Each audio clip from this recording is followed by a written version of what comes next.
Guru Brahma, Guru Vishnu, Guru Devo Maheshwara, Guru Sakshat Parabrahma, Tasmai Shri Guruve Namaha.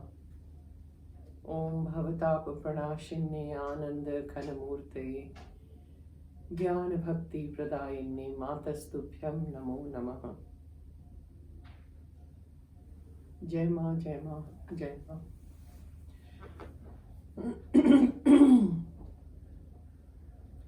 I'm thinking of talking about, I got 4 Dikshas and the 5th one was Sannyas. Sannyas is really not called a Diksha.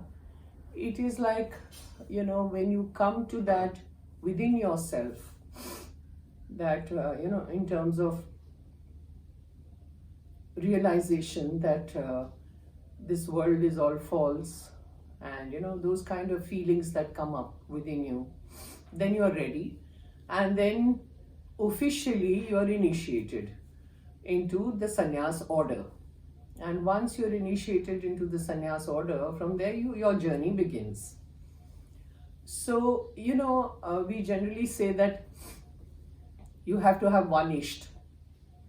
In Diksha, you're asked, who's your guru, who's your isht? When you come to Ma's ashram, supposing for Diksha, you're asked this question. You can have any isht, and you can have what a isht is, your beloved deity, beloved God, right? Now when I got 4 Dikshas, all 4 Dikshas were different isht. So what does that mean? It's very interesting. See, what happens is, I don't like to do this monologue business. I wish there was somebody sitting here asking me questions, it would be very nice. But unfortunately, it's lockdown, so I can't do that. Now, the first time you say this is your isht, that is your real isht. Supposing you have Krishna, or you have Ram, or you have Sita, Parvati, whatever, Durga, whoever. That becomes your isht.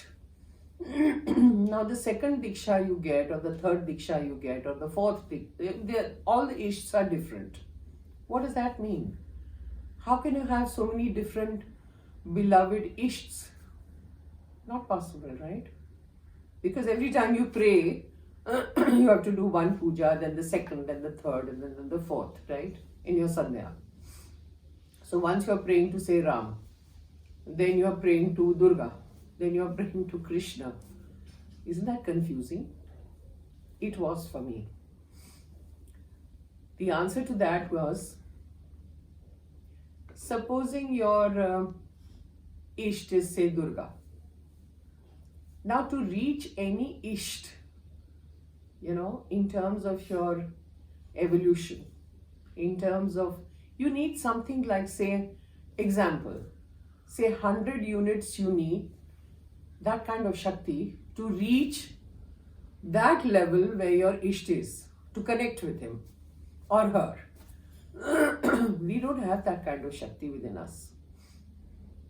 No matter what you do, supposing, you do a lot of tapasya and you do a lot of things and a lot of sadhana, puja, dhyan, whatever you're doing, as human beings, our capacity may be maximum 5 units. You can reach only 5 units. What happens about the other 95 units? Maybe in the next lifetime, maybe there are 3 lifetimes in any case we have. So what happens is, when your intensity is very, very high, in terms of reaching, in terms of coming to self-knowledge or coming to yourself, your isht knows that how sincere you are and how intense you are about your sadhana and coming to her or him. So the situation is created for you where you get your second Diksha. And it may be Ram. So what happens is, when you pray to Ram, he's your isht, right? And the second Diksha. So when you are praying to Ram, Ram knows your needs, that you need to go to Durga. So what he does is, when you pray to him, he gives you a push towards Durga. Isn't that beautiful? He is pushing you. He knows that she's praying to me because her main isht is Durga. So he gives the lending hand and he pushes you so that 5 units becomes 10 and then 15 and then 20 because he is giving you that support. Then the third Diksha, whoever the Isht is, they start giving you a push. So can you imagine, like, if you have, I'm not saying that everybody should have 4 Dikshas and 3 Dikshas and all that. I'm talking about my case. That these are the things that happen. So sometimes you wonder that, how can you have so many Dikshas? Yes, it is possible. And they are all giving you a support to go towards your Isht only. If it is Durga, then they are giving you support and they are pushing you towards that. That's how beautiful it is. So I thought I would tell you this meaning, that people might be wondering that why 4 Dikshas and 5 Dikshas, what does it mean, because everything is different. No, it means this. And I thought it was wonderful when I got to know about it. Now there are, some questions that people have. One question was asked to me that how do you go into Dhyan when you do jap? Dhyan is meditation. Now see, there is no method of Dhyan. You will hear about a lot of methods that people talk about. For me, that becomes exercise. I'm talking about myself. Dhyan, meditation is something that you don't do, it happens automatically. And when it happens automatically, that is Dhyan, meditation. Now what happens is, initially when you sit for puja, supposing you're a Dikshit or you have a jap with you, and you're doing some jap with a mala. Mala is very necessary, first of all, to do any kind of jap. Why? It's a support system. Otherwise, when you are sitting for jap or dhyan, your mind is wandering all the time. You're thinking of this and that, and one thought comes and goes, and second thought comes, because mind is always running everywhere. The whole idea of doing dhyan or jap is to control the mind, to keep it steady, to bring it to silence, right? So when you do jap,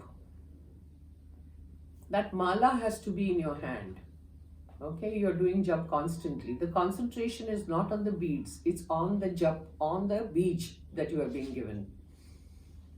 You go on concentrating. The initial first half hour is like your mind is wandering. So to sit down and become steady, it takes about half an hour, for you to really steady yourself. Now you go on doing jap.